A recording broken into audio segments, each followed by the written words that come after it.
Remember, guys, if you want to apply, just send us an email at endoftheweekpodcast@gmail.com. Right? Or is it EOTW podcast? I think it's EOTW podcast. EOTW podcast at gmail.com. This is the bad thing when you have all this username and password stuff saved. You never remember any of it. I never remember. Like, I have my usual username for things now is Xander RKOS.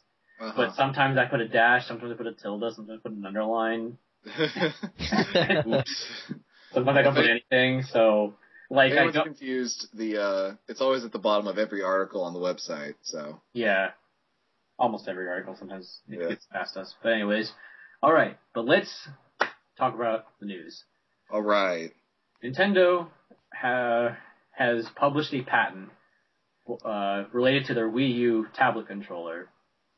It reveals it has things like flash memory, IR, speakers, microphone, stuff we already knew. But it also has a magnometer. Next thing you know, it'll have a Geiger counter, too. I mean... you like playing during a nuclear holocaust? Here you go! Real quick, someone explain to everyone what a magnometer is.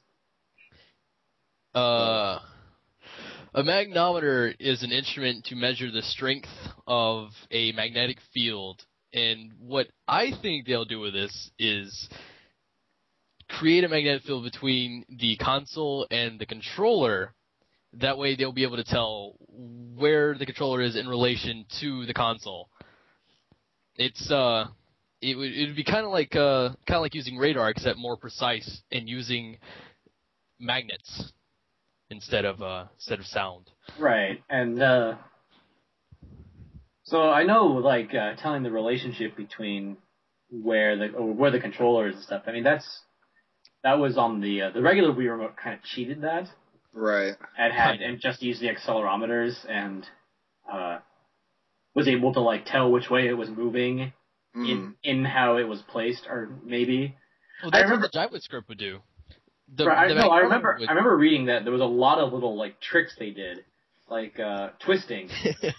Technically, the Wii remote couldn't detect twisting, but it was using the accelerometers to detect movement like that to simulate twisting. Uh-huh. And it was the Wii Motion Plus that got twisting, that were actually detected real twisting. Oh, I see. Yeah, it was like... That's cool. That. Yeah, it's really weird. And then I guess with this, though, this magnometer might just be more precise. One can hope. Yeah. It'll be very interesting to see what this does. But a lot of people complain. Like, whenever you hear someone bashing the Wii U, people always go like, they didn't show the console, they showed the controller. And you know why? Because the controller is infinitely more interesting than the box. That's for sure. I don't care if they don't. I mean, really, when it comes to it, it's like... Look, it's a box. Look at the box. Here's the thing that plays games. Here's the thing you play with.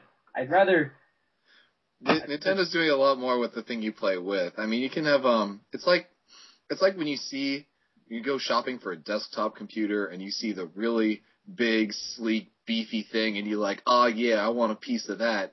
It's like, that's the contest you have, like, for the Xbox and the PS3. You have the thing that looks the sexiest and the thing that looks like it's gonna do the most stuff. But for the Wii... I guess in a similar way, it would be kind of like, you want the TV, you don't really care what the cable box is. Yeah.